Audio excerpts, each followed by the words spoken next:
Primeiramente, boa noite. Nosso medo mais profundo não é o de sermos inadequados. Nosso medo mais profundo é que somos poderosos além de qualquer medida. É a nossa luz, não as nossas trevas, o que mais nos apavora. Nós nos perguntamos: quem sou eu para ser brilhante, maravilhoso, talentoso ou fabuloso? Na realidade, quem é você para não ser? Você é filho do universo. Você se fazer de pequeno não ajuda o mundo. Não há iluminação em se encolher para que os outros não se sintam inseguros quando estão perto de você. Nascemos para manifestar a glória do universo que está dentro de nós. Não está apenas em um de nós, está em todos nós.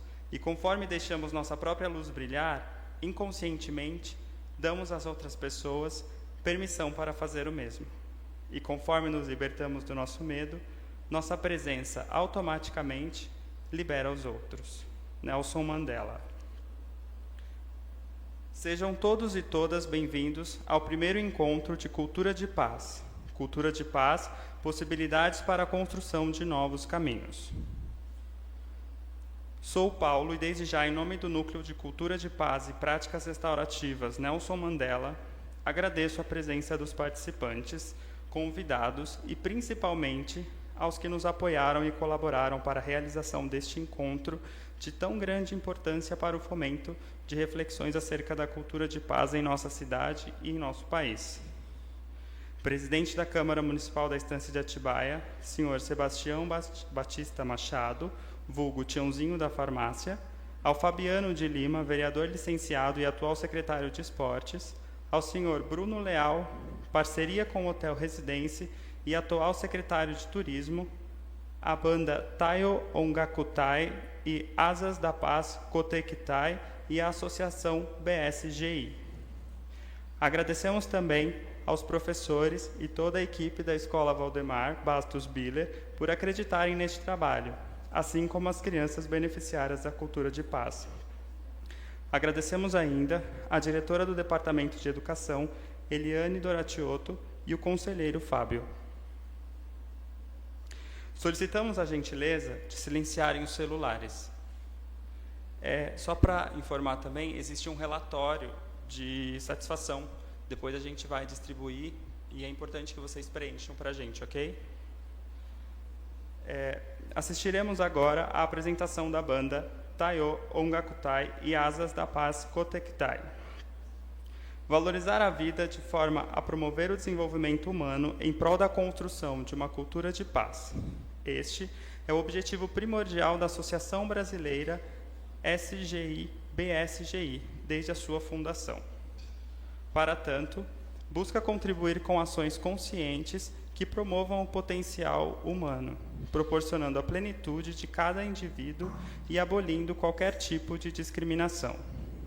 Constituída em 1960 por Daisaku Ikeda, a entidade é representante da organização não governamental Soka Gakkai Internacional, em terras brasileiras. Com base em sua missão, vem promovendo exposições, intercâmbios com universidades e museus, entre outras atividades nas áreas da educação e cultura. Executarão as músicas Tequila, Chucky Rio, arranjo Mike Story, Ufudodo no Uta, Canção do Imponente Avanço, letra e música Shin Ichi Yamamoto.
Estão ouvindo? Boa noite a todos. Agradecemos a banda Tayongaktai e a Asas da Paz Kotectai do Brasil pela oportunidade de estar aqui e apresentar um pouco, não só do nosso compromisso, da nossa missão com a música e a humanidade, mas também de nós, a BSGI, né?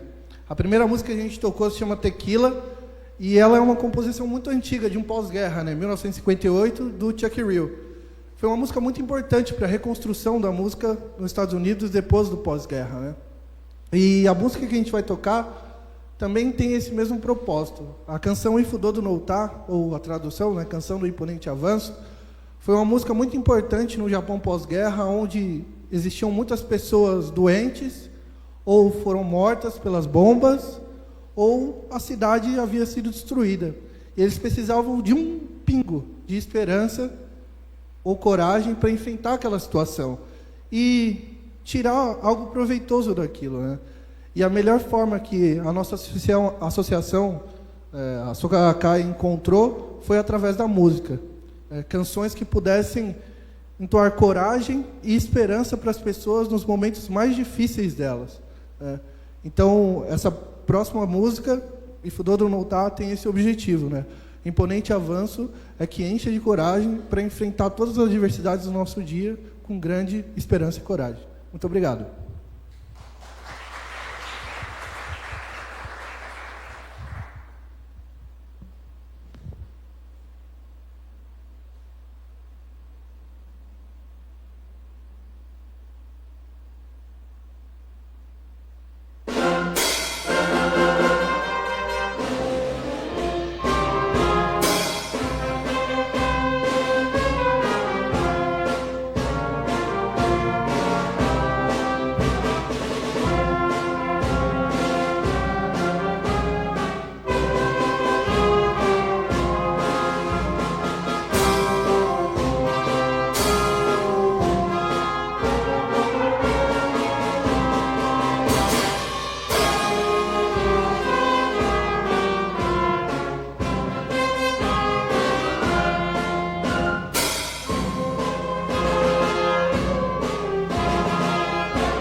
Para compor a mesa de abertura do primeiro encontro de Cultura de Paz, convidamos Fabiano de Lima, vereador e atual secretário de Esportes, é autor do projeto sobre o Dia Mundial do Perdão, aprovado em 2013.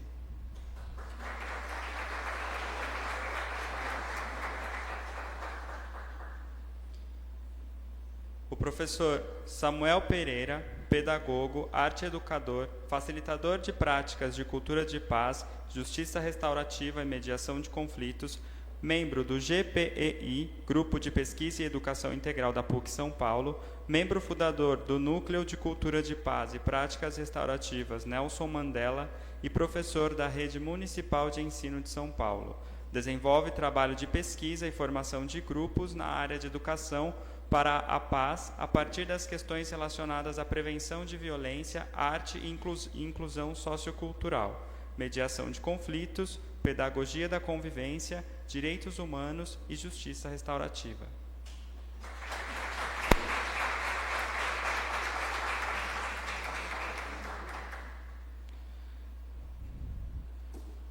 Rosa Mitico Pissirilo. Rosa Mitico Pissirilo é associada da BSGI desde 1970. Atualmente é consultora da Subcoordenadoria Fernão Dias, onde abrange toda a região bragantina, incluindo alguns locais como Extrema, Toledo e Circuito das Águas.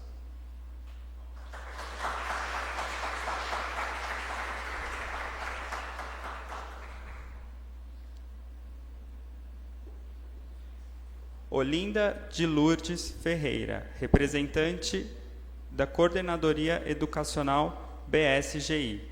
A Associação Brasileira BSGI, uma organização voltada à criação de valores com base no humanismo.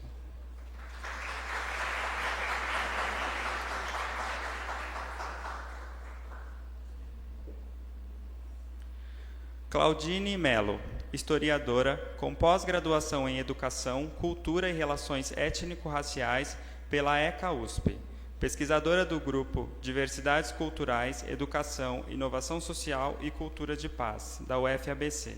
Coordenadora do Núcleo de Cultura de Paz e Práticas Restaurativas Nelson Mandela. Educadora e fundadora da Consultoria Educacional Étnico Eduque, Educação para as Relações Étnico-Raciais, desenvolvendo atividades no campo dos direitos humanos.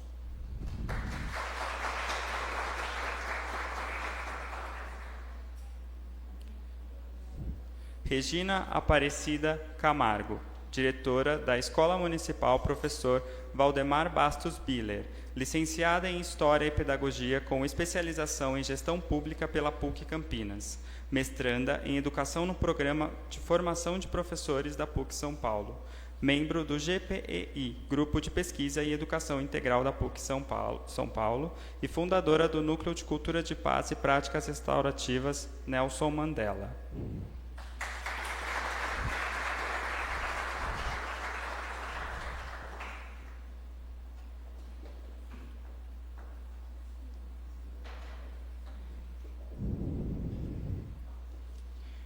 Pedimos desculpas pela ausência do palestrante Pedro Ferreira, secretário-geral do Instituto IDEA.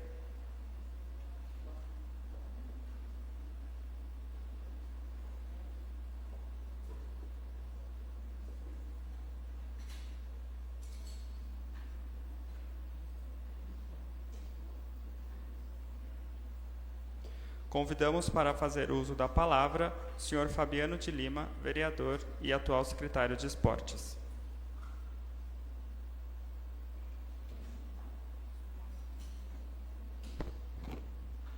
Boa noite a todos. Uma saudação especial aqui ao Samuel e à Regina, pessoas que batalharam muito para estar acontecendo esse evento. Comentar todos na mesa, todos aqui participantes. Estou vendo aqui bastante diretores, funcionários da rede municipal de ensino. A gente fica feliz de estar acontecendo um evento como esse, que a gente procura a paz no mundo, né?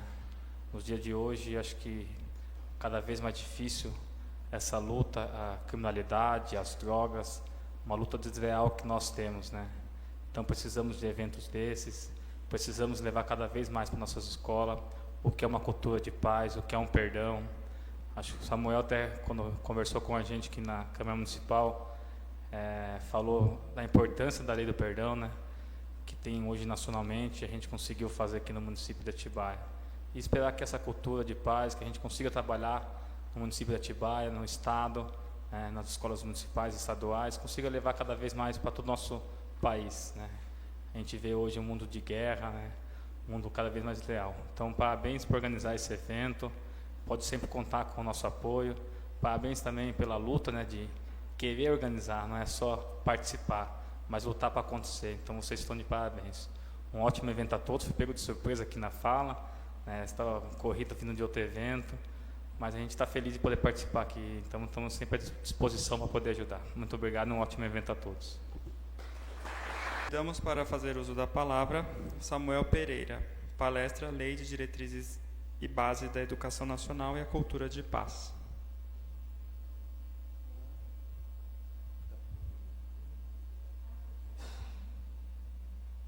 Bem, boa noite a todos e todas.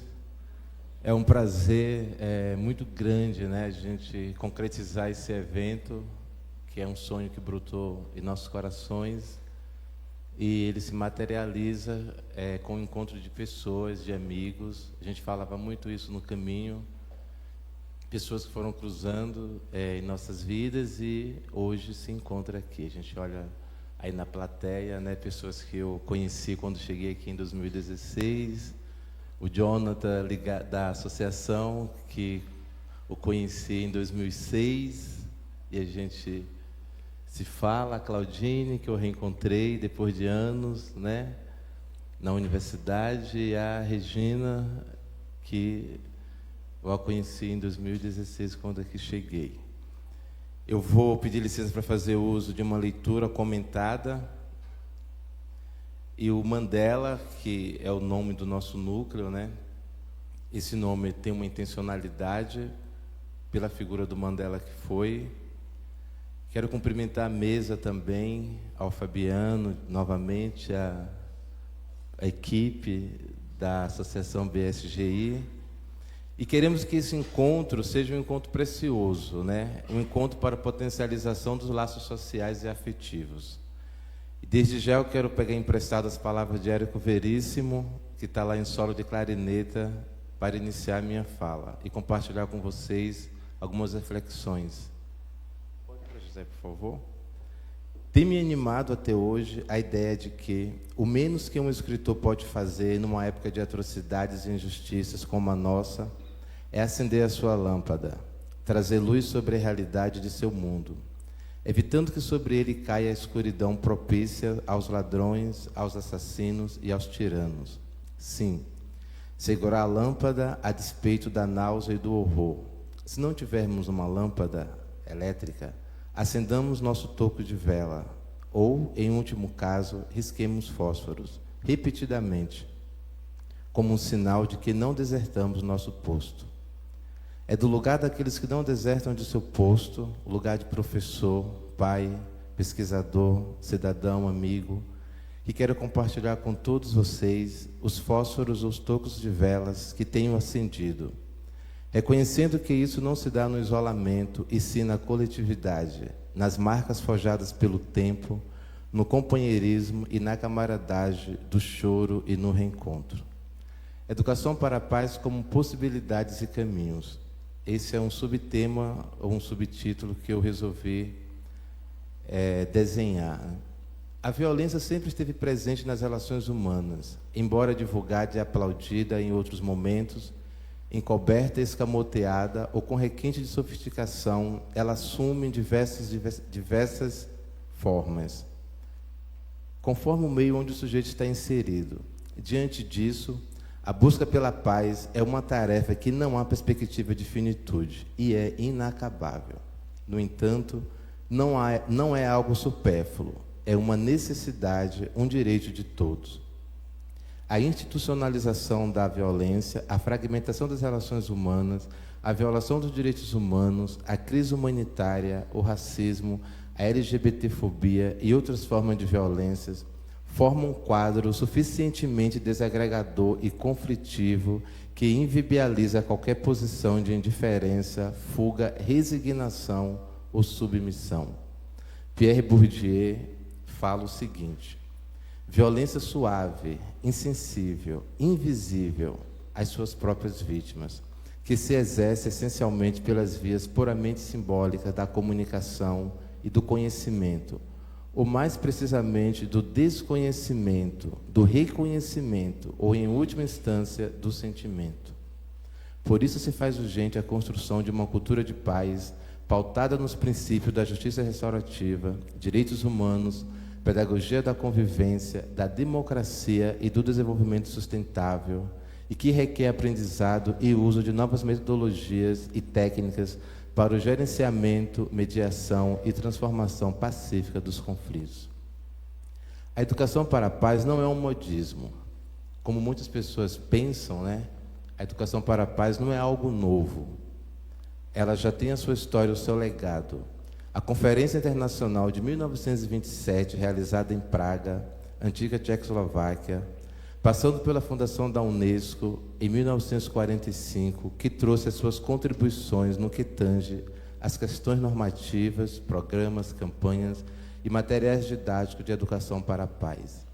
Os movimentos de investigação pela paz decorrentes da Segunda Guerra Mundial somam-se ainda às contribuições do movimento da não-violência protagonizado por Mahatma Gandhi, as pedagogias da libertação a partir dos anos 60 na América Latina, os movimentos pedagógicos contemporâneos, entre outros.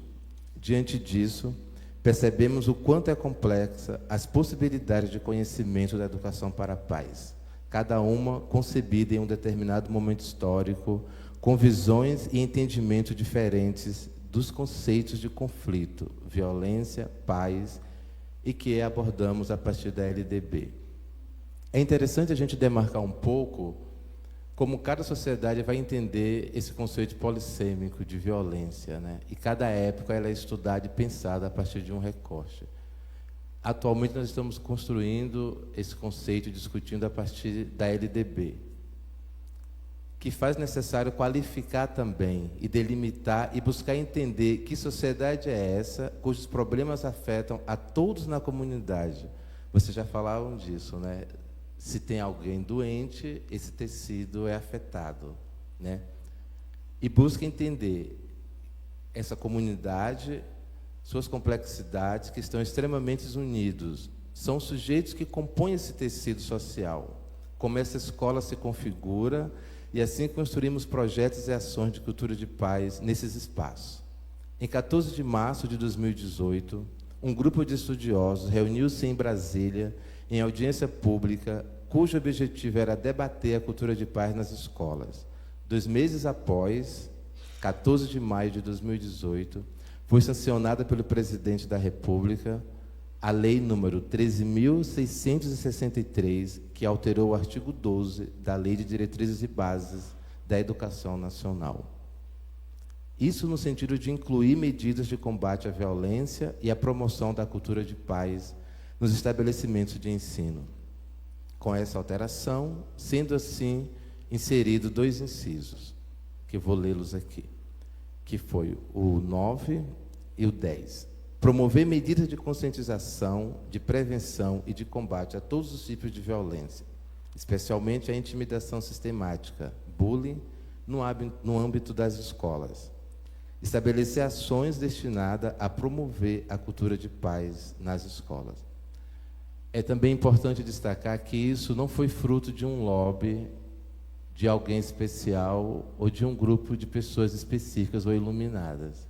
Isso foi fruto de uma sociedade civil organizada para falar que não dava mais para continuar do jeito que estava, né? Não apenas os assassinatos, né? Mas também brigas, espancamentos, xingamentos e agressões, coisas corriqueiras em muitos espaços escolares. O Plano Nacional de Educação, o PNE 2014-2024, já garantia essas temáticas, quando esclarece na sua meta 7, no item 23, garantir política de combate à violência na escola, inclusive pelo desenvolvimento de ações destinadas à capacitação de educadores para a detecção dos sinais de suas causas, como a violência doméstica e sexual, favorecendo a adoção das providências adequadas que promovam a construção da cultura de paz em um ambiente escolar dotado de segurança para a comunidade. Em 2015, a aprovação da Lei 13.185, que instituiu o Programa de Combate à Intimidação Sistemática, bullying, em território nacional. Desde a primeira década do século XXI, temos as discussões pautadas na perspectiva dos direitos humanos, culminando com o lançamento das Diretrizes Nacionais da Educação em Direitos Humanos, publicada em 2013. Diante desses instrumentos legais, há um desafio que está posto. Como concretizar e materializar ações dialógicas, laicas, democráticas, não excludentes e que não sejam apenas mais um modismo ou uma febre do momento, apenas para cumprir a lei. Portanto, que essas formações e encontros sejam pautados em momentos que oportunizem possibilidade de se criar novas formas de sociabilidade, partilhar afetos e de construção de novos conhecimentos. Esses conhecimentos são transformadores do cotidiano escolar. Isso implica em escolhas, posicionamentos éticos políticos, intencionalidades, ou seja, como disse Freire, né? Um ato de amor e de coragem. Fazer uma análise dessa realidade que o cerca. Um dos grandes estudiosos da educação para a paz, o professor Jares, diz o seguinte: educar para a paz pressupõe a educação a partir de e para determinados valores, como a justiça, a cooperação, a solidariedade, o compromisso, a autonomia pessoal e coletiva, o respeito, ao mesmo tempo que questiona os valores contrários a uma cultura de paz, como a discriminação, a intolerância, o etnocentrismo, a obediência cega, a indiferença e a ausência de solidariedade ou conformismo. Nesse aspecto, tal qual a imagem de uma árvore, por favor, cujas raízes estão expostas com as suas imperfeições, fazemos um convite a vocês a construírem um solo comum, no qual todos possam pisar. As bases são ancoradas no respeito, dignidade, preocupação mútua, cuidados recíprocos uns com os outros, valores que não têm substitutos. Essa é uma imagem que eu tenho trabalhado muito, porque isso é a sociedade. As imagens estão aparecendo, você não precisa cobrir, esconder. São sujeitos como eles são. E precisa compreender essas diferenças, né? Como condições promotoras de uma integração criativa, entendendo as raízes dos conflitos como possibilidade para a construção de estratégias para a superação das mesmas de modo equânime, justo e construtivo, visualizando como as individualidades se expressam dentro dessa coletividade, o modelo de mundo que estamos empreendendo, reconhecendo a autonomia e as condições da comunidade que estamos inseridos. E, mais uma vez, um convite para que cada sujeito se completarem como eles são. Eu não preciso mudar o João, fazer um João novo, arrumadinho, mas como o João, com aquelas imperfeições, a sua forma de ser, as feridas brutas, enfraquecida com suas deformidades, como eu acolho? Isso é um processo educativo dinâmico, contínuo e permanente, fundamentado no conceito de paz positiva e na perspectiva criativa dos conflitos, que pela aplicação de métodos problematizantes pretende desenvolver um novo tipo de cultura, a cultura de paz, que ajude as pessoas a entender criticamente a realidade desigual, violenta, complexa e conflituosa para poder ter uma atitude e uma ação diante dela. Não queremos uma paz piegas, eu sempre falo isso, posso parecer redundante, né? Uma paz etérea, né? Os conflitos, eles vão existir, eles precisam existir, porque eles são potências para a gente se transformar. A gente não quer abafar os conflitos, a gente quer propor que esses conflitos sejam resolvidos de maneira respeitosa. E mais uma vez a gente faz um outro convite a vocês,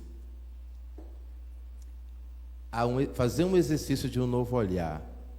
A viabilidade da construção de uma educação para a paz aponta algumas balizas para um exercício desse novo olhar, né? Construir uma nova visão e explorar os conhecimentos por múltiplos olhares que nos leve a pensar a questão da educação para a paz de maneira transdisciplinar, enxergando o ser humano de maneira multidimensional em sua complexidade. Com que lentes eu vejo o mundo? Como estamos exercitando o nosso olhar? Os artistas cubistas da arte moderna construíam uma multivisão, recusava a ideia de um único ponto de vista como os artistas da arte clássica. Eles combinavam diferentes ângulos e aspectos de um objeto. As imagens criadas precisavam ser decifradas, exigindo que o observador se tornasse um participante ativo. No espaço de poucos anos, o cubismo subverteu muitas das convicções visuais que dominavam a arte ocidental. Visões simultâneas revelando a multiplicidade e a diversidade que nos envolve. Eu preciso me deslocar. Para eu enxergar de outro modo, eu preciso sair desse conforto, dessa cadeira que me faz girar, né? Para eu enxergar quem está ali, eu faço esse movimento, esse convite. Se desloque, afaste, faça o exercício da lentidão. Põe, por favor, o próximo. E aí esse olhar transdisciplinar, que reconhece vários níveis da realidade e remete ao sentido de interação, reconhecendo essa realidade como complexa e indo além da lógica da exclusão, porque às vezes só sabemos partir desse princípio, né? Excluindo, para chegar a um denominador. Essa mudança leva necessariamente a uma nova maneira de ser, a um novo modo de conhecer e uma nova prática. Eu quero aproveitar esses últimos momentos para apresentar um pouco algumas práticas, né? Segundo as pessoas da mesa, só tenho 6 minutos. Eu quero aproveitar esses 6 minutos para mostrar um pouco esse processo de formação, como que ele acontece, né? Por favor.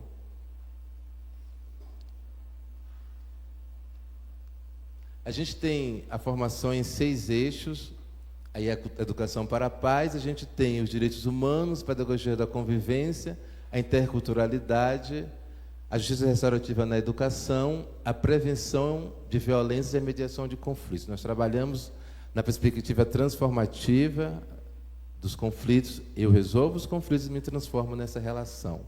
A educação em valores. Por favor. Esses eixos são transdisciplinares, eles se conectam. A gente não trabalha fragmentados. Por favor. Pode ir, Ripo. Então, a gente tem o primeiro momento vivencial, seguida de alguns conceitos teóricos, né, como na pedagogia das convivências, a gente trabalha bastante a questão do corpo, as danças circulares, as performances do ser. Esse é um curso de extensão de verão que nós ministramos na USP em janeiro. Por favor. E no segundo momento a gente trabalha com os relatos autobiográficos, porque nós trabalhamos com as histórias de vidas, porque elas se conectam, e a gente trabalha a ideia da construção de um memorial e uma intervenção nos espaços que você atua. As pessoas que ouvem os outros melhor e mais profundamente são aquelas que encontraram uma forma de estar em contato com sua própria voz. É isso. Conecta consigo para depois com o outro. A gente sempre traz essa discussão. Por isso que a ideia do reconhecimento de como eu produzo violência. E qual é o reconhecimento disso? Se eu produzo violência, eu também sou um produtor da paz. Então, esse é um outro exercício que é muito difícil, mas que precisa ser feito, né? Quando internamente somos violentos com nós mesmos, é difícil ter uma compaixão verdadeira pelos outros. Como é experiencial o curso, a gente tem bastante atividades para acessar essas questões. A Judith Butler fala uma coisa que a gente tem discutido muito, né? Nós nascemos em uma matriz de poder, mas não significa que eu continue nessa matriz. Eu posso romper, né, essa matriz. Podemos perfeitamente ser formados no interior de uma matriz de poder, mas isso não quer dizer que precisemos devotada ou automaticamente reconstituir essa matriz ao longo do curso de nossas vidas, que é aquele ciclo da violência. Eu fui espancado, me casei, tenho um filhinho, espanco meu filho espanca o coleguinha na escola, e assim vai essa espiral. E a gente trabalha para romper esse ciclo, trazendo novas possibilidades de reconectar consigo e depois com o coletivo. A gente trabalha também com a metodologia da Escola de Perdão, que uma das autoras que nós usamos é a Olga Bocharova, que acessa bastante. E aí o lugar dessas falas, que é o lugar do círculo, né? Onde contamos as nossas histórias, e aí se inspira muito em Paulo Freire. Por favor, meus minutos estão acabando, né? Escuta a história do outro atentamente, uma escuta empática, mútua, qualificada, e quando respondo mais por amor do que por medo. Eu choro com a dor alheia, mas não assumo a sua jornada. eu não preciso carregá-lo no meu colo, né? Mas eu posso seguir de mãos dadas com ele, eu posso ouvi-lo, eu posso ter essa escuta empática, ativa. A gente precisa disso. E aí, os círculos, né, com as crianças, aqueles que não se apropriaram da leitura formal, a gente trabalha com imagem, para tecer esse lugar qualitativamente comum. Isso não quer dizer que todos precisam falar a mesma coisa, por favor, Rê. E a gente traz a justiça restaurativa na educação também, pode passar, por favor. A cultura de paz sozinha não vai dar conta de muitas coisas. A justiça restaurativa nós trabalhamos específico com a justiça restaurativa no âmbito da educação. A gente também demarca muito isso, né, porque ela surge no judiciário, e nós apropriamos dessas metodologias, e agora a gente tem estudado com foco com a educação. O que é isso? Respeito, dignidade e cuidado mútuo. Gente que cuida de gente.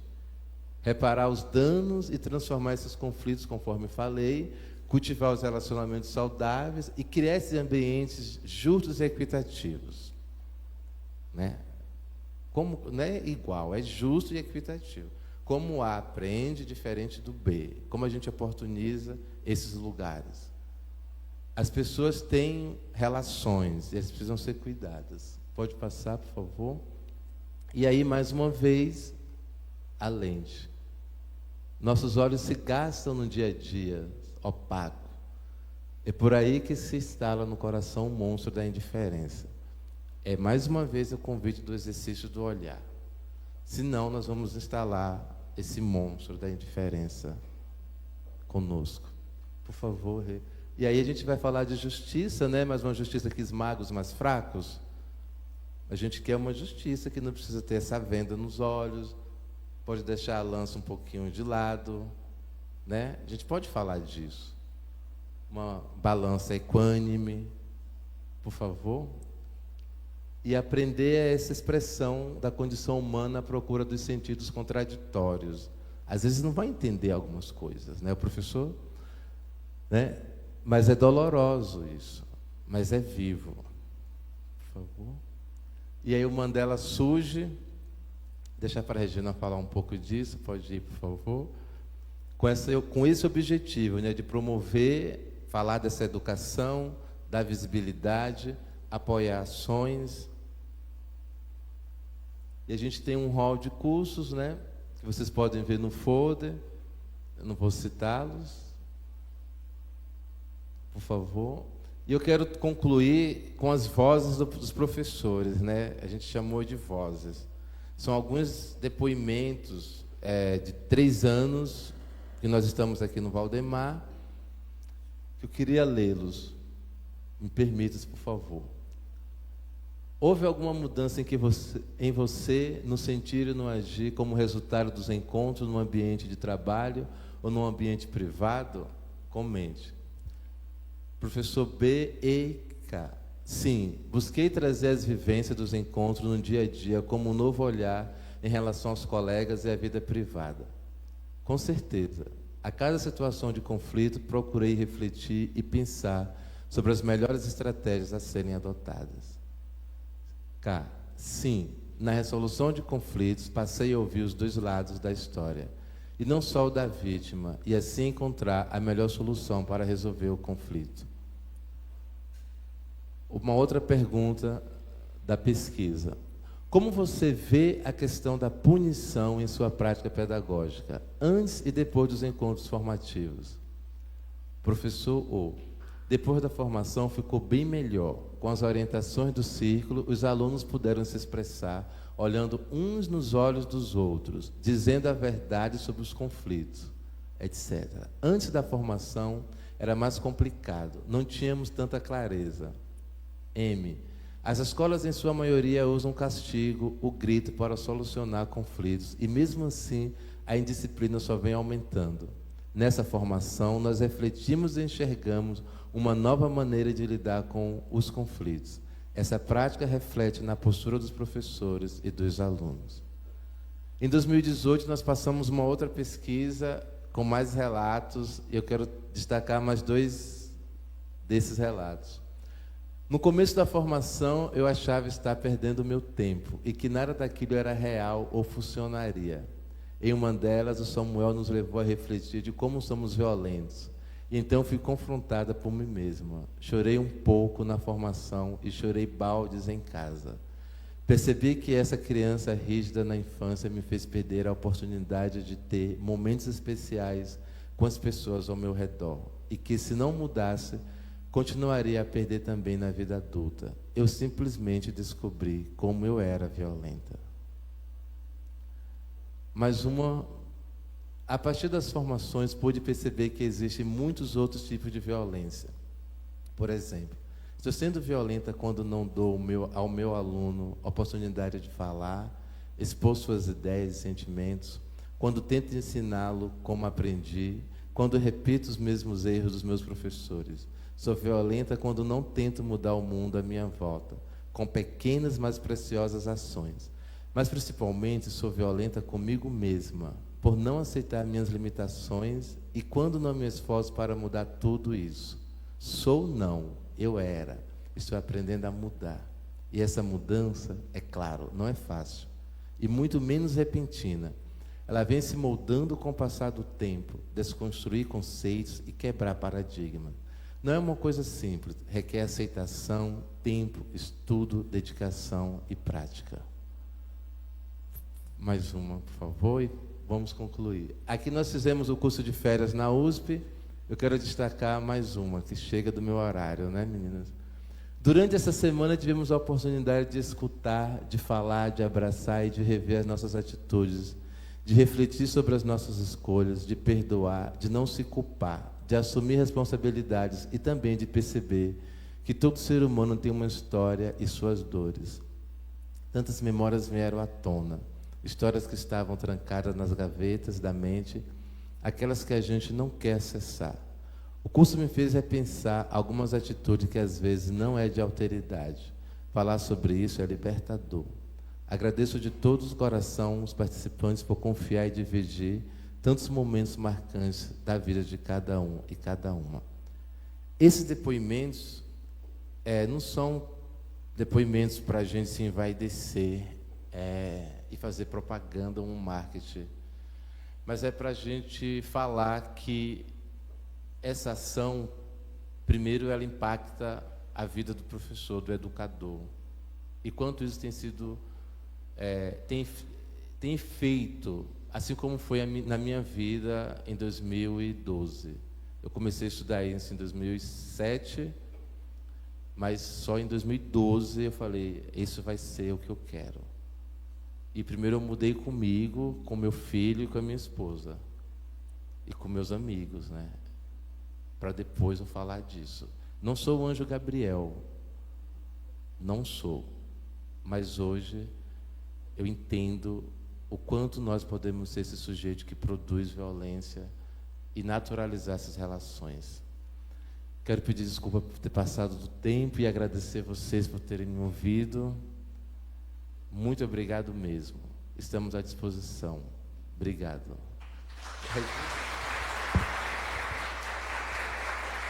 Convidamos para fazer uso da palavra Claudine Mello, Direitos Humanos e Cultura de Paz. Quando eles me apresentaram, disseram que eu fiz história, não é? E fazer história me deu a oportunidade de conhecer o humano. O objeto da história é o homem, não é? Então, não existiria história se não houvesse as ações do homem no tempo. Mas, apesar de eu ter feito história numa universidade pública, bastante conceituada, no interior da Bahia, é uma universidade estadual, mas ela sempre tem avaliações muito importantes dentro das avaliações dos cursos de história, ela está sempre nos primeiros lugares, e eu, de fato, tive professores muito bons, mas eles não, por mais que eles fossem bons, eles não foram suficientes para corrigir uma coisa que está lá na raiz do problema.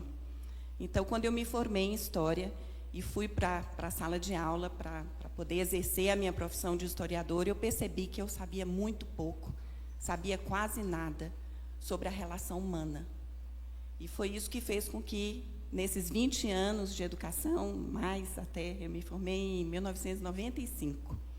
Então, já tem um bom tempo, né, em sala de aula. E foi ao longo desse tempo, eu quero complementar com isso a fala do Samuel, né, que a gente não se faz de um dia para o outro, mas a gente se faz no dia a dia. E é uma somatória, né, de experiências, experienciar a vida dia a dia e o amor pela educação que faz com que a gente vá melhorando. Né? É um absurdo a gente achar que um professor, por melhor que ele tenha tido uma boa formação, né, pela melhor universidade que ele tenha estudado, por ele ser muito dedicado, ao chegar na sala de aula ele vai saber tudo. Né? Isso é uma pretensão muito grande, de uma visão cartesiana que já ficou para trás do século XV, do século XVI, do início da industrialização, e que a gente já devia ter superado. Né? O professor não sabe nada até que ele tenha contato direto com seus alunos, e aí ele descubra com eles como é produzir conhecimento. Mas isso não me foi dito na universidade, porque isso não se diz, isso está se dizendo agora, que a gente está pensando numa educação transformadora, uma nova forma de educar. E durante muito tempo não foi assim, não é? Nós todos aqui, se eu pedir para vocês me disserem, e se vocês têm uma experiência de violência na escola, uma violência simbólica ou até mesmo uma violência física, certamente vocês vão dizer que sim, que vocês viveram essa experiência, né? Nas suas relações com os seus colegas, como nas suas relações com os seus professores ou com a gestão escolar. Então, eu não estou falando nenhum absurdo. Né? É na escola onde a gente passa a maior parte do tempo que a gente tem experiências dolorosas e que nos faz perceber que nós estamos numa sociedade também dolorosa. E como é que a gente muda isso? Então, foi assim que juntou a minha vontade de aprender mais e a minha experiência educacional com a experiência educacional e a vontade de aprender mais de toda essa equipe do Nelson Mandela. Nós somos 7 membros efetivos e mais diversos colaboradores. Então, eu fundei a Étnico Educ, né, que está aqui, o logo, né, e depois vocês podem consultar nas redes sociais, tem site, tem perfil no Facebook, tem no Instagram. Eu juntei a Étnico Educ com o Nelson Mandela, fui convidada pelo Samuel e vi que nós tínhamos um trabalho muito semelhante, trabalhando de forma paralela, mas com muitos encontros e muitas convergências, e com o núcleo Maximiliano Kolbe de Direitos Humanos, que lá eu me formei, lá eu aprendi sobre direitos humanos, e lá eu comecei a trabalhar com direitos humanos. Então, a minha palestra é sobre isso, né? É sobre como trabalhar com cultura de paz e direitos humanos. Bem, a gente tem fundamentos na lei para isso. Nós não estamos desamparados, nem estamos falando coisas que foi criada da nossa cabeça, porque a gente é doido e resolveu falar sobre isso. Não, isso está amparado na lei. A Constituição Brasileira, né, de 1988, que nós conquistamos a duras penas, porque nós tínhamos saído de 21 anos da ditadura civil-militar no Brasil. Então, a nossa Carta Magna é uma carta que, né, é fruto da luta da redemocratização no Brasil. Ela diz, no artigo 205, que é a obrigação do Estado e da família o direito da criança de aprender.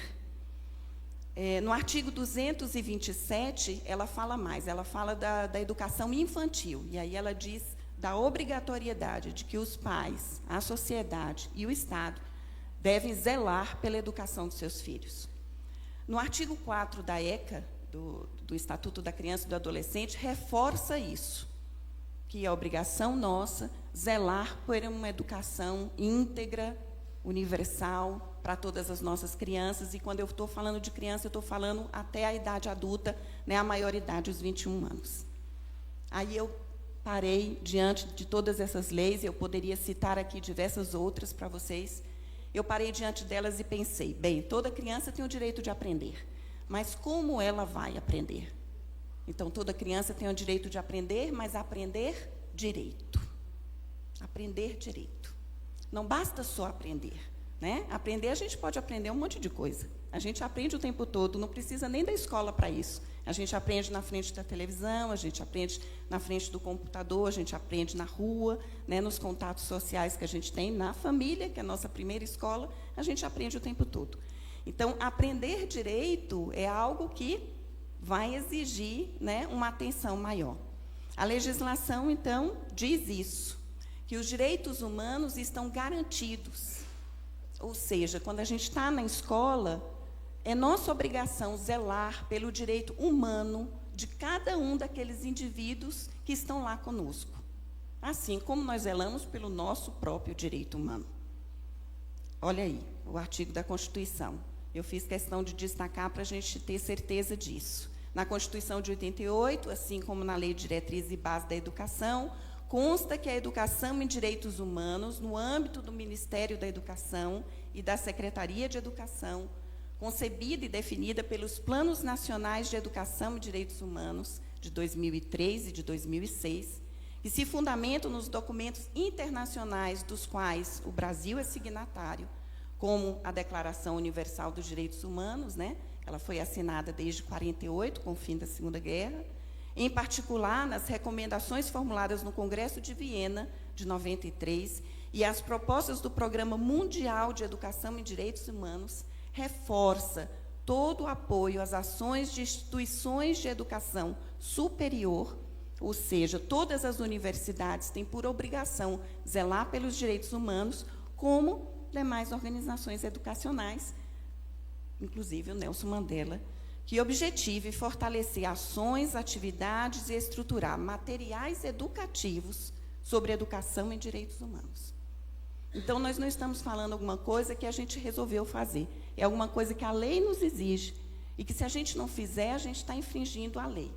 Eu não estou querendo dizer com isso que a gente tem que ser legalista. Eu só estou querendo dizer com isso que a gente fala tanto que a sociedade precisa agir corretamente, né? Que as leis que são legisladas precisam ser exercidas na prática, não é verdade? Aqui nós estamos na Câmara de Vereadores, onde se discute leis, e depois a gente cobra dos nossos vereadores que essas leis sejam cumpridas. Então, é importante que a gente saiba disso, que todas as crianças, todos os jovens, todos os adultos, todos nós, temos o direito de ser respeitados os nossos direitos humanos, que são direitos universais, dos quais o Brasil é signatário. E dentro desses direitos humanos entra a questão da educação, e uma educação de qualidade. Não pode ser uma educação pela metade. Não pode ser uma meia educação, e muito menos uma educação violenta. Na Constituição também, aí eu apresento aqui os outros fundamentos dos quais eu estou falando. Eu não vou ler para vocês, porque acho que eu já deixei claro sobre isso, né? Eu cito aqui o artigo 22, o artigo 26, e é só para vocês terem certeza de que vocês não estão fazendo alguma coisa que seja fora da legislação brasileira.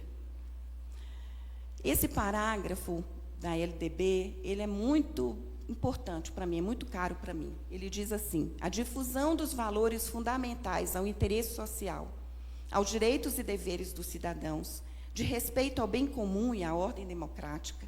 Isto significa dizer que todos os conteúdos curriculares têm que se orientar por essa diretriz, que é a difusão dos direitos e deveres do cidadão. O marco legal é, portanto, expresso e consistente ao estabelecer a vinculação entre direitos humanos e educação básica. Então, quando Samuel falou para mim, Claudine, a gente precisa criar um diálogo em que isso fique muito claro. Quando estivermos falando de cultura de paz, a gente fazer com que as pessoas entendam que essa cultura de paz é um direito humano. Não é só porque está havendo um conflito agora. Não é só porque houve um conflito alguns dias atrás ou meses atrás. Mas é porque é uma garantia de direito humano. Portanto, é uma garantia de todos nós. Parece óbvio, mas o óbvio precisa ser dito. Nós precisamos dizer que nós precisamos cultuar a paz. Porque o contrário do paz é o quê? É isso que nós estamos vendo, não é? Então, se nós queremos garantir o nosso direito de existir, né, de não sobreviver, mas de viver, né, nas condições adequadas para cada um de nós, nós precisamos pensar que cultura de paz é um direito humano. E aí, obviamente que eu vou usar o Freire. Andaram dizendo que Freire estava ultrapassado. eu digo, Freire nem aconteceu ainda. A gente precisa fazer Freire acontecer. E não é Claudine que está dizendo isso, são todas as organizações internacionais que dizem isso. Paulo Freire é um intelectual com mais títulos de honoris causas no mundo. Paulo Freire é o autor com mais traduções no mundo. A Pedagogia do Oprimido é o livro mais traduzido no mundo, mais do que Paulo Coelho. Né? Acho que só não ganha para a Bíblia. Paulo Freire é reconhecido como um intelectual que valoriza o trabalho de vários intelectuais no mundo, ou seja, vários intelectuais que estão discutindo educação ou outras áreas da ciência usam as teorias de Paulo Freire. Basta fazer uma pesquisa no Google para isso. Então, nós deveríamos nos sentir muito orgulhosos da gente ter esse cara pernambucano, nordestino, que foi secretário de Educação do município de São Paulo, como essa referência para nós. Agora, é porque Paulo Freire fala simples? É porque Paulo Freire fala de uma forma que todo mundo pode entender? Mas do que adianta a gente aqui estar falando de ciência acadêmica se vocês também não iriam, muitas vezes, entender? Não é? Quantas vezes a gente vai em palestras nas universidades e a gente fica ouvindo por horas as pessoas dizerem e a gente traduz em meias palavras, porque a gente não entendeu. É uma ciência rebuscada que não penetra na gente. Paulo Freire penetra. Ele diz, tão importante quanto o ensino dos conteúdos é o meu testemunho ético ao ensiná-los. É a decência com que faço? Tão importante quanto o ensino dos conteúdos é a minha coerência na classe. A coerência entre o que digo, o que escrevo e o que faço. De tal forma que é preciso diminuir a distância entre o que se diz e o que se faz, até que, num dado momento, a tua fala seja a tua prática. Isso, para mim, é uma tese de doutorado. Porque olha quanta dificuldade há entre o que a gente diz e o que a gente faz. Né? Todo mundo fala de cultura de paz, mas está todo mundo querendo aprender isso de fato? Na prática? Usando a metodologia que está disponível, usando as práticas, as ferramentas que estão disponíveis para fazer isso de fato? Ou a gente só fica falando, mas a gente não faz? Qual o papel da escola? Para que a escola cumpra sua tarefa de educar, nas palavras do professor Kabengele Munanga, eu fui buscar o professor Kabengele, porque, além de eu ter estudado com ele na universidade, ele é uma referência de um homem de luta, ele é congolês, ele fugiu do Congo, das questões de invasões imperialistas no Congo, veio para o Brasil, aqui ele se fixou, se tornou professor emérito da USP, é um homem negro, portanto, de uma luta muito grande, responsável pela luta das cotas raciais. Outra coisa muito polêmica no Brasil ainda, né? Há pessoas que ainda ficam falando que isso não deveria existir, mas quem está na universidade e se favoreceu das cotas sabe muito bem o valor que elas têm. Né? Tanto as cotas raciais, no sentido dos negros, indígenas, né, estarem nas universidades, quanto as cotas sociais, no sentido dos pobres poderem acessar as universidades públicas, né? Coisa que raramente a gente conseguia há bem pouco tempo. Kabengele foi responsável por isso, por essa discussão. Não só ele, mas ele é uma das cabeças que falam sobre isso. E olha como é que ele pensa a educação. Para que a escola cumpra a sua tarefa de educar, nas palavras do professor, fazendo de nós verdadeiros educadores e educadoras, capazes de contribuir no processo de construção da democracia brasileira, não poderá ser plenamente cumprida enquanto perdurar a destruição das individualidades históricas e culturais das populações que formaram a matriz plural do povo e da sociedade brasileira. Ele está falando de quê? Ele está falando da estrutura, de como o Brasil se estruturou. Por que nós somos um povo violento, apesar de dizer que nós somos um povo cordial? Mas a gente vê que, pelos índices de violência no Brasil, de cordial nós não temos nada.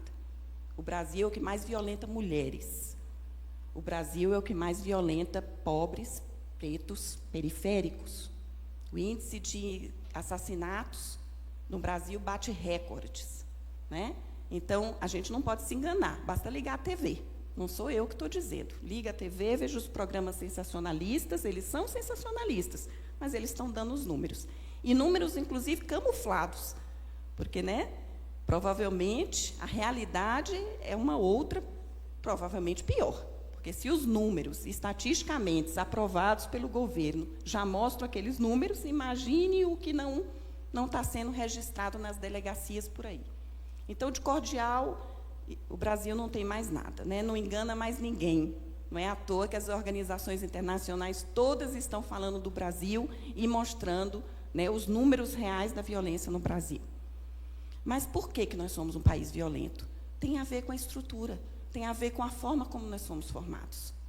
Como pode haver uma cordialidade onde, em quase 400 anos, homens e mulheres negros foram invisibilizados no Brasil? Como pode haver uma cordialidade onde, em mais de 500 anos, os povos indígenas são invisibilizados no Brasil? Como pode haver uma cordialidade quando nós não sabemos nem quem nós somos, enquanto povo brasileiro? Porque nós somos essa miscigenação, mas nós não aceitamos isso. Quantos de nós declara miscigenado? Ou a gente busca aquele parentesco europeu, que faz com que a gente tenha uma certa ascensão social, enquanto o parentesco negro e o parentesco indígena pode nos ridicularizar, nos diminuir. Essa que é a verdade. Eu estou falando para adultos, não falaria assim para as crianças. Para as crianças, eu ensinaria para elas o valor que há nos povos indígenas e nos povos negros. Foi para isso que eu fui estudar na universidade. Foi para isso que eu fiz uma pós-graduação, para ensinar para as crianças o mesmo valor que há entre o homem branco, o homem indígena e o homem negro. A mulher branca, a mulher indígena, a mulher negra. Então, eu ensino para eles assim, desde pequenininhos, e eles aprendem que há valor nas três raças, né? Que a miscigenação é valorosa, que ela é importante, que tem valor em todas essas três. Mas, para nós, adultos, não nos foi ensinado assim. Então, nós trazemos no nosso inconsciente e nas nossas práticas diárias os nossos pré-conceitos, ou o nosso racismo. E é isso que Kabengele está dizendo, que gera essa sociedade que nós estamos vivendo aí. Não dá para falar de cultura de paz se a gente não enxergar que na nossa sociedade é preciso haver uma revisão histórica, em que a gente se enxergue enquanto povo brasileiro, que não é europeu, tem descendência europeia, mas é puramente brasileiro, miscigenado, misturado, com sua cultura e sua história única, exclusiva, e que, por isso mesmo, vale a pena a gente lutar, né? Nós temos identidade, nós só precisamos descobrir que identidade é. Então, a escola é esse espaço de busca dessa identidade. Aí eu vou só citar os passos, porque eu já cheguei no meu limite.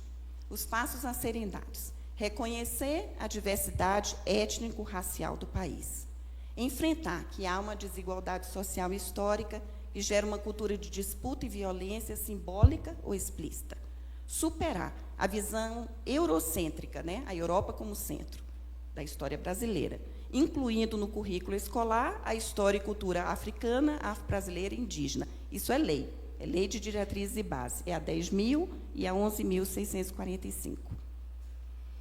Buscar o autoconhecimento, o reconhecimento e o conhecimento. São três coisas diferentes, que se complementam, mas elas são diferentes.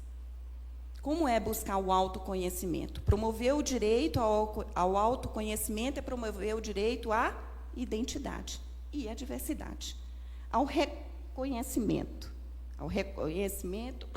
de que eu sou humana e, portanto, eu tenho minha dignidade. E ao conhecimento, que é a igualdade de oportunidades. Quando a gente está na escola, então, a gente deveria valorizar esses três pontos. A gente fica preocupado com o conhecimento, com os conteúdos, mas esquece do autoconhecimento e do reconhecimento.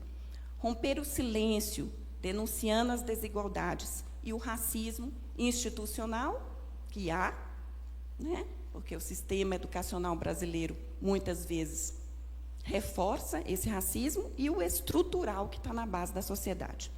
Superar a vergonha étnico-racial imposta aos negros e negras e indígenas. Substituir a folclorização da cultura negra ao contextualizar a contribuição histórica dos afro-brasileiros para a cultura e história do Brasil. Substituir, da mesma forma, em relação à história e cultura dos povos indígenas, toda forma de folclorização, estereótipos ou visão idílica. Acho que eles são bonzinhos, né?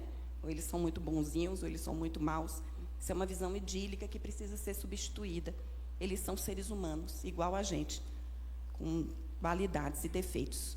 Construir percursos pedagógicos de combate ao racismo e promoção da igualdade social.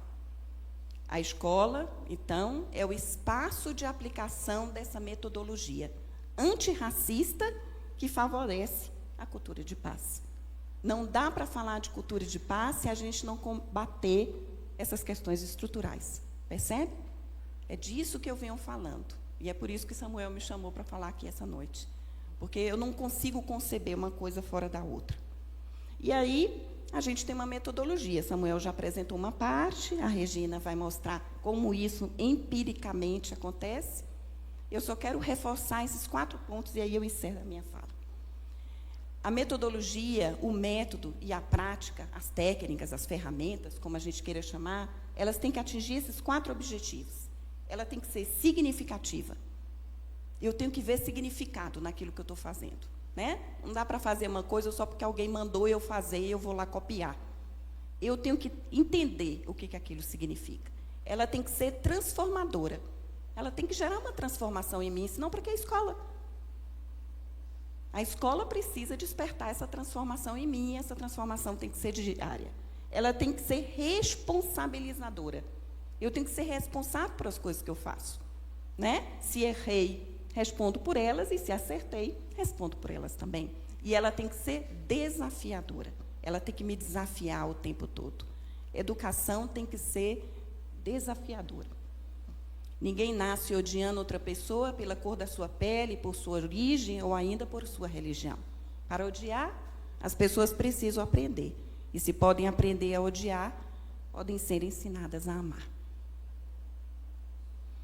A Kay Pranis, é isso, né? É a grande idealizadora da justiça de paz, da qual o Samuel já falou também, né? E nós falamos muito isso no curso. Ela tem essa frase que eu gosto muito, e eu vou encerrar a minha fala com ela. Desculpa. É através do diálogo comunitário, face a face, reflexível e respeitoso, que tocamos as vidas uns dos outros, sentimos a dor uns dos outros e encontramos um caminho que sirva para nós mesmos e para os outros. Eu espero ter contribuído com vocês. Eu fico aqui, vai ter perguntas, eu acho, né? Então, a gente conversa mais. Convidamos para fazer uso da palavra Regina Camargo, Projeto Transformar, uma história viva de encantamento e cultura de paz. Eu vou falar do chão da escola, da onde a gente tem a nossa experiência dia a dia acontecendo.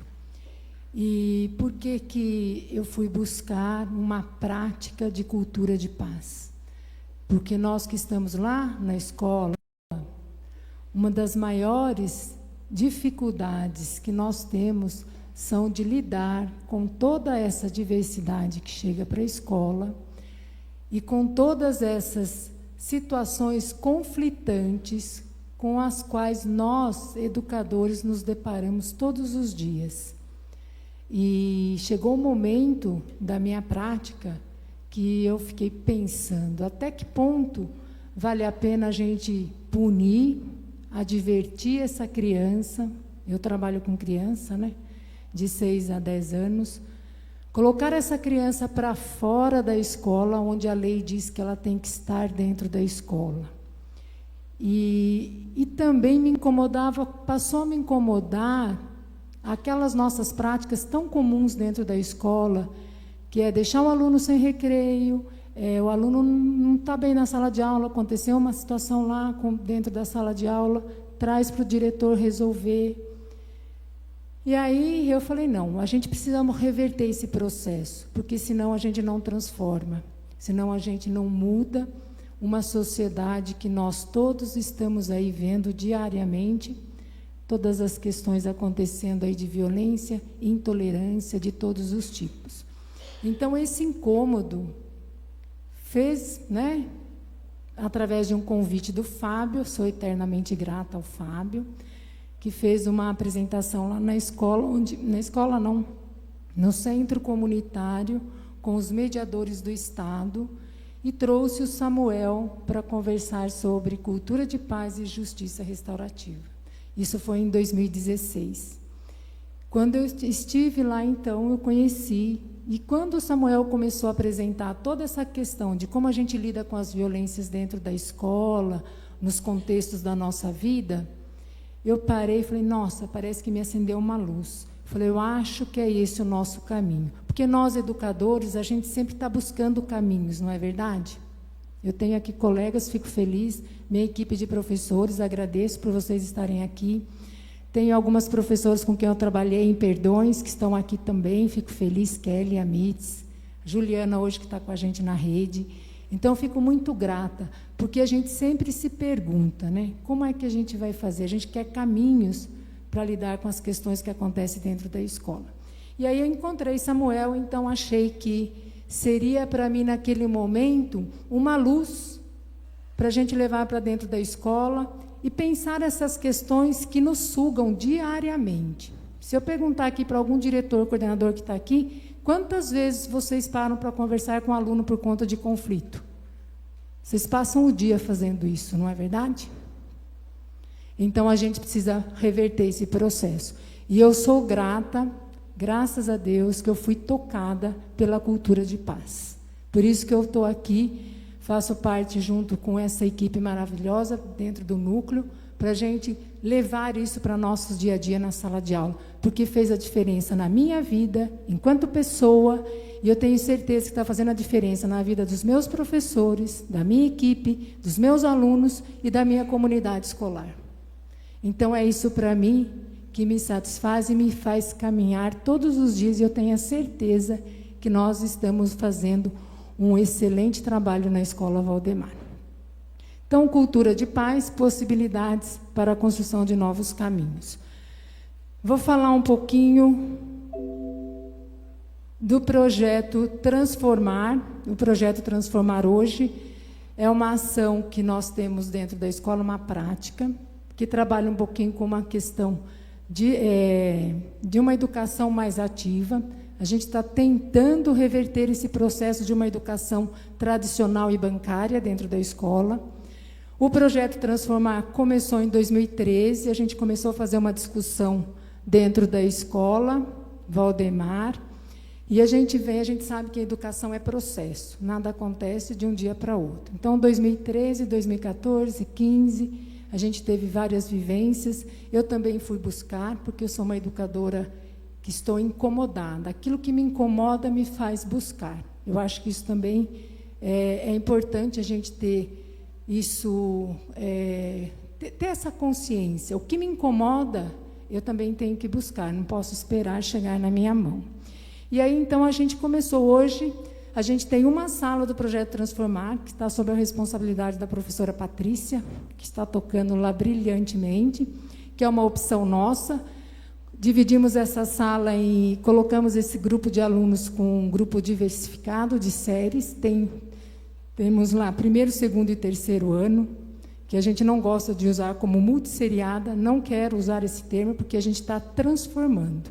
A gente está transformando a sala de aula, a gente está transformando esta educação.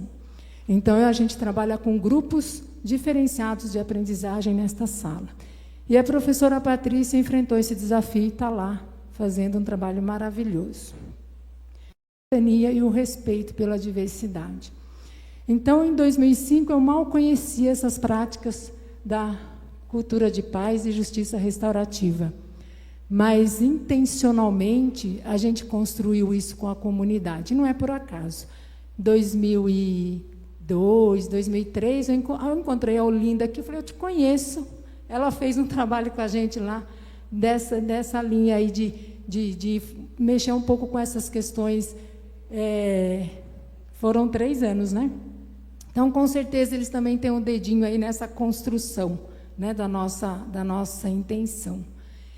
E aí, em 2006, a gente implantou, através do orçamento participativo, na Escola Valdemar, as oficinas de contraturno. Então, aí também eu gosto muito de lembrar essa história, porque a Escola Valdemar, nós não estamos aonde nós estamos, porque a gente começou em 2016 com Samuel. A gente tem uma história de 2001 até 2019. São 18 anos de trabalho. Então, a gente tem uma construção, um movimento, porque a educação é transformação. Ela vai fazer essa transformação a longo prazo. Então, a gente tem um movimento aí de pelo menos 10 anos pensando uma educação transformadora dentro da escola. Então, em 2005, a gente criou as atividades de educação de contraturno, que a intenção já era chegar a uma escola de educação integral para as nossas crianças e para o bairro. Então, a gente criou aí, junto com a comunidade, no orçamento participativo, através do programa Melhoria da Educação, as oficinas de contraturno. Em 2013, educação é transformação, é reflexão, ação e reflexão o tempo todo. Então, em 2013, a gente... lógico que a nossa identidade profissional está muito relacionada aos contextos que a gente vai vivenciando no dia a dia. E quando, em 2013, eu tinha passado 3 anos fora da escola, prestando serviço na Secretaria de Educação, quando eu volto para a escola, eu também estava com outra experiência. Então, essa vivência também muda nosso olhar, muda a nossa história, nossa concepção de educação, de conceitos que você tinha. E em 2013, voltei para a escola, a gente construiu lá no nosso PPP os nossos valores, que a gente tem lá até hoje. Esses valores foram eleitos com a comunidade.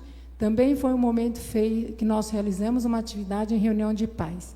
Amizade, honestidade, solidariedade, responsabilidade, respeito e lealdade. Entende que, como diz a Claudine, né, que a nossa ação, a nossa teoria tem que ser a nossa ação, né? A gente precisa fazer isso acontecer na prática. A gente não pode dizer o que quer, defender as teorias, mas não agir nela, né? A gente não age para, e isso eu fui aprendendo. Educar para a cidadania, não, é educar na cidadania. Como eu quero que educar meu aluno na cidadania, então eu também tenho que me olhar dentro desse processo. E aí os valores passaram a ser os nossos caminhos dentro da escola, para mediar as relações, gente. O que a gente percebe dentro da escola? Que é relações. Se você consegue mediar essas relações e inverter esses processos de relações dentro da escola, você muda comportamento e você muda postura. Então, eu acho que é por aí que a gente está caminhando. E aí fizemos as construções coletivas, que estão aí, né, de regras, pontualidade, ouvir atentamente o outro, levantar a mão para pedir o silêncio, andar e não correr, tratar as pessoas com educação, usar o diálogo, respeitar os momentos, tempos e espaços do outro, buscar a sua felicidade na felicidade do outro.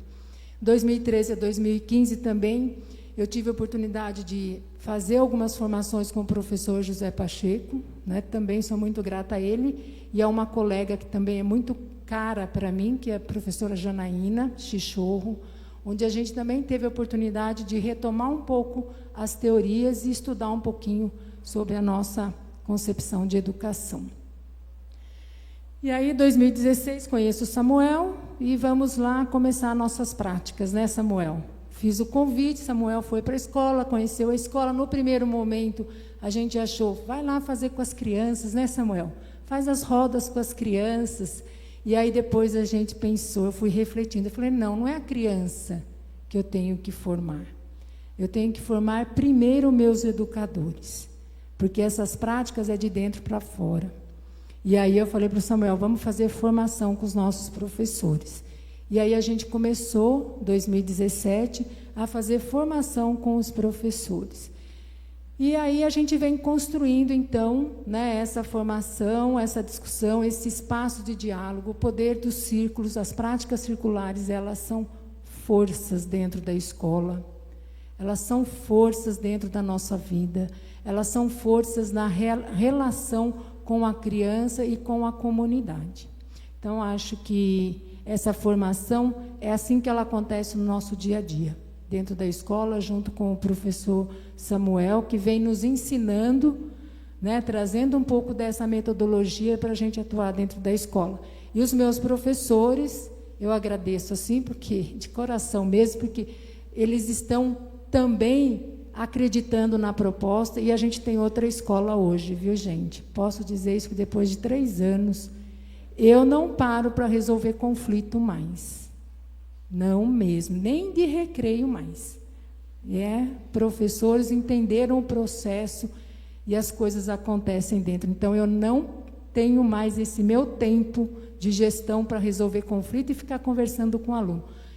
São muito raras as situações que os professores me trazem. E elas estão de parabéns, eles estão de parabéns. Eu, assim, agradeço de coração essa equipe maravilhosa da Escola Valdemar. E pelo depoimento que vocês viram ali, muitos, né, são de relatos de muitas delas que vai sair um livro agora das nossas práticas, né?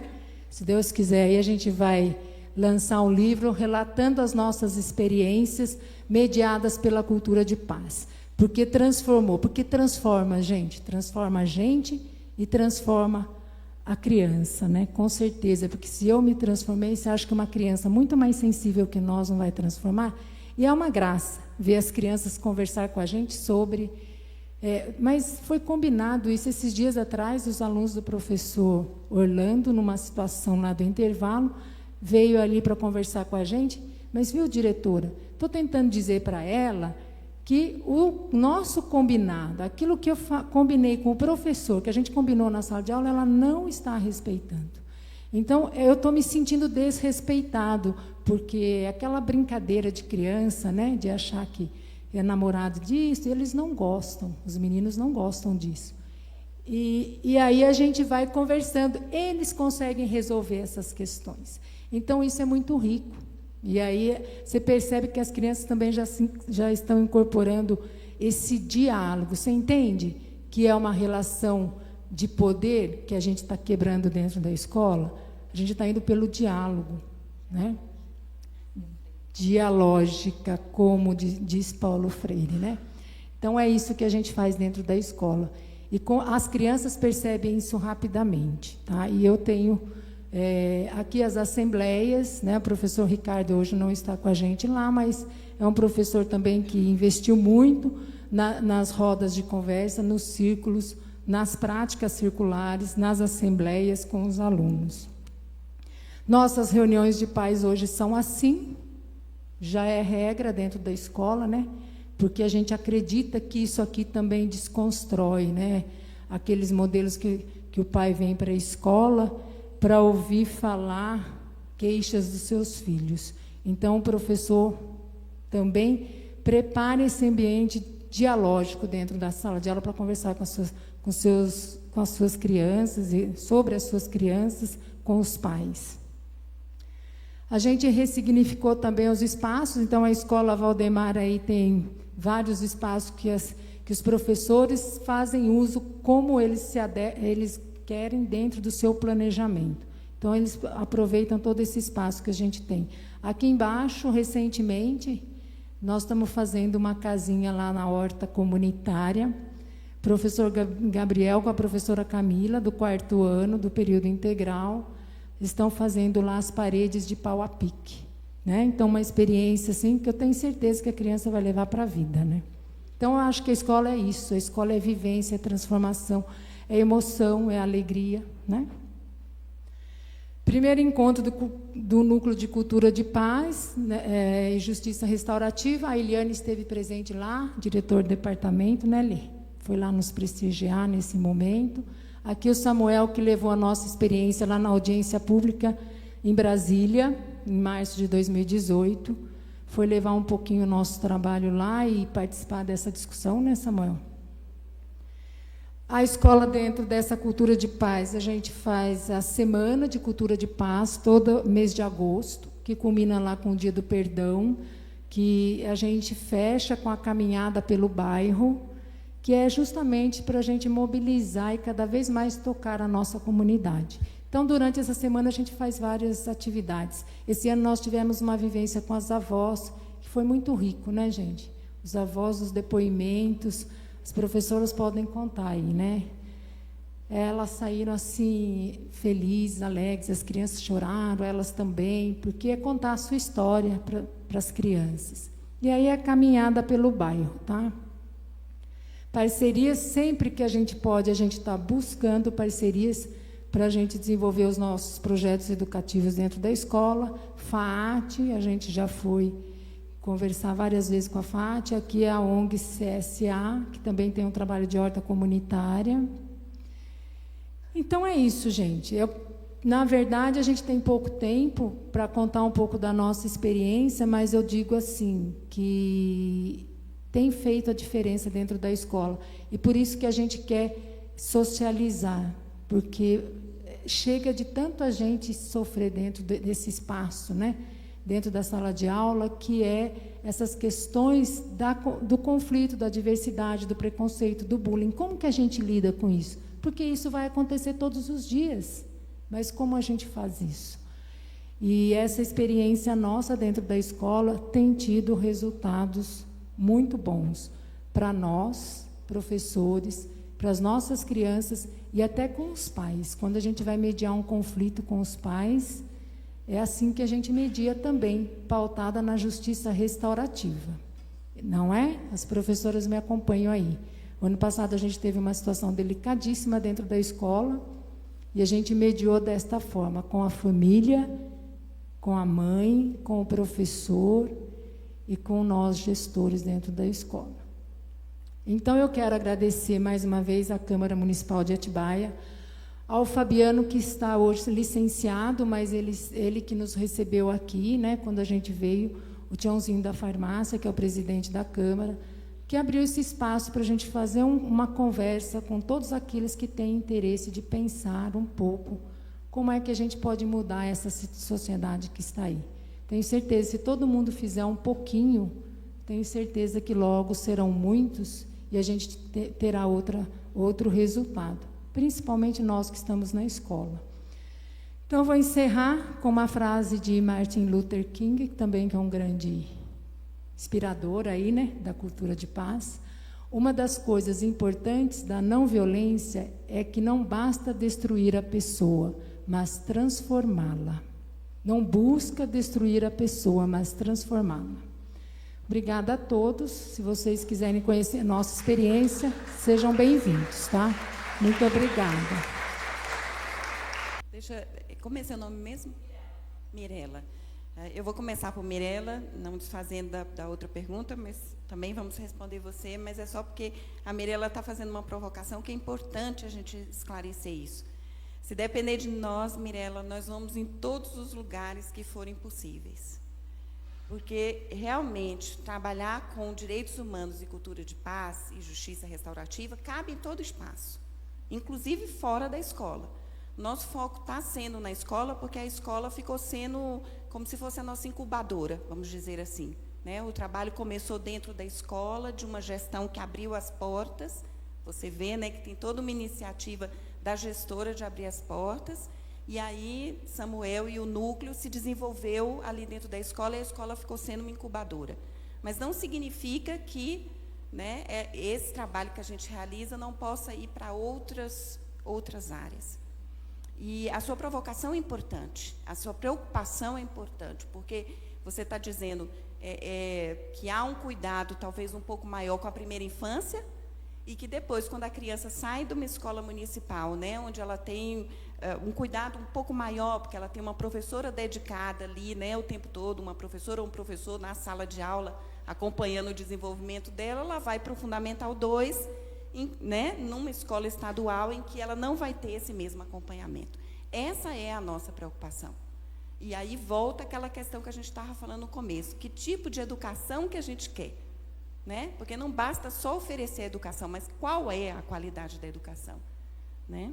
Então, nós viemos aqui também para fazer essa provocação. Essa mesma preocupação que você demonstra é a nossa preocupação também. Porque a gente tem a experiência nas escolas municipais e nas escolas estaduais. Eu trabalhei na rede estadual durante 15 anos e eu vi diversas violações nesse sentido que você está dizendo, né? E de crianças que são encaminhadas, por exemplo, para a saúde, né? Porque apresentam comportamentos agressivos e são medicadas, quando, na verdade, tudo isso poderia ter sido resolvido, né? Se tivesse tido esse olhar cuidadoso na primeira infância e na segunda infância. E a mesma coisa em relação aos pais, né? Então, é um círculo vicioso que a gente precisa romper. Como nós vamos romper?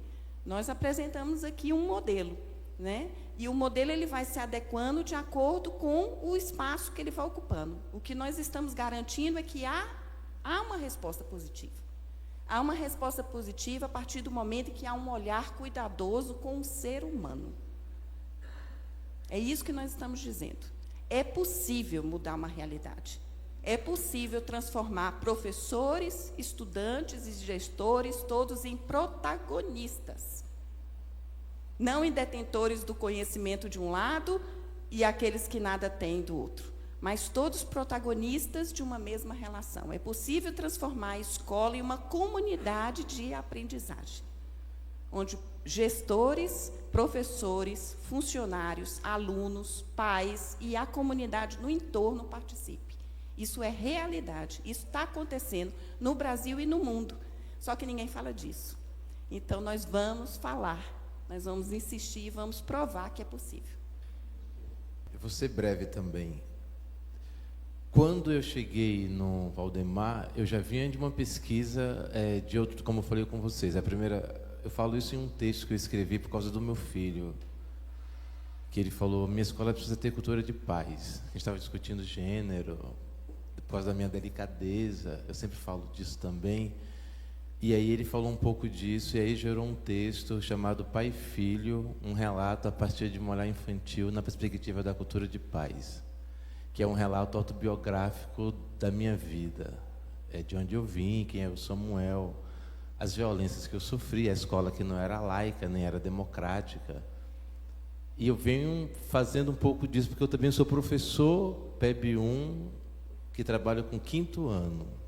Também trabalho no PEB 2 em uma faculdade, mas também sou professor da educação básica. Eu não exonerei, porque ela é um locus de pensar isso. Tem esses desafios, como a Vívia fala, como que a gente vai conseguir pensar essa escola humanizada? O nosso passo é primeiro pensar o professor, Vívia. É uma das ações, que é aquela lógica do sujeito que produz violência, da sensibilização. E uma coisa que a Regina fez e que outras escolas que a gente acompanha também têm pensado é garantir isso em PPP. Isso é um documento, está lá, isso não é uma ação de um grupo louco que está querendo impor goela abaixo. Isso está garantido, que é uma outra coisa para acontecer. A gente ensina a criança a mexer em tecnologia, acessar a sala de computador, usar o tablet, mas não ensina para falar de emoções. A gente não faz uma alfabetização emocional, que é um dos blocos do nosso curso, né? Porque a gente fala de dar nome ao sentimento, falar o que está sentindo, o que aconteceu. Se eu consigo dar nome àquilo que eu sinto, é um caminho. Porque às vezes está com raiva, quer esganar o coleguinha, e a professora, dá um abraço no coleguinha. Você não quer dar um abraço, mas peça perdão. Não, eu não quero perdoar. Eu quero falar primeiro do que eu sofri, dessa dor, elaborar isso, curtir o luto. Depois a gente fala de perdão. Perdão é um processo, perdão é uma escolha. Perdão não é passar a mão, esquecer. Não está falando disso. Então a gente precisa primeiro trazer essas discussões. Por isso que é um processo lento. As pessoas perguntam muito para a gente: quantos meses vai ficar legal isso aqui? Isso não é uma máquina. A gente está falando de pessoas, de gente, né? Matéria curricular, a gente também fala, você viu que são eixos interdisciplinares. Você não precisa parar a aula e falar, agora é educação para a paz, agora é pedagogia das convivências. Eu não preciso disso. Quando eu faço uma leitura de leite de um texto, né, com princípios norteadores para uma boa convivência, eu já estou fazendo a minha aula de português. Que aí precisa também discutir isso com os professores. Nós fizemos isso no Valdemar. A construção de projetos a partir de objetos parador, de um objeto deflagador, de uma proposição. Não fica preso àquela ideia do projeto. Começo, meio e fim. Pré-pronto. Acabou. Não. Isso é uma rota. Nessa rota você vai andando, repensando, reconstruindo.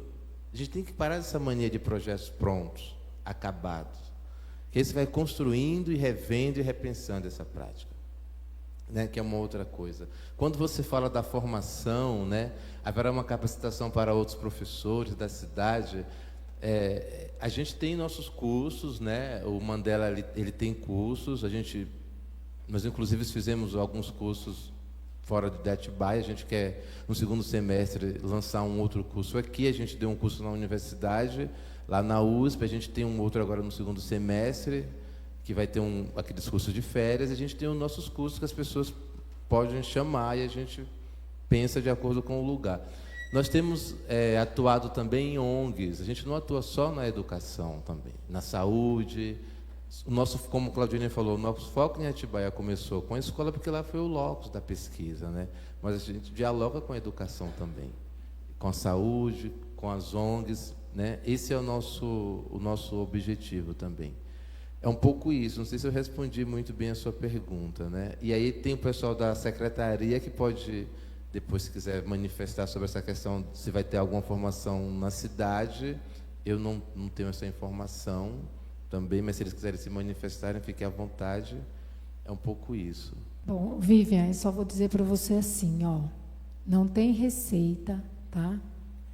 É um desafio e é fazer o que você acredita. Agora, primeiro, a gente precisa fazer com nossos educadores.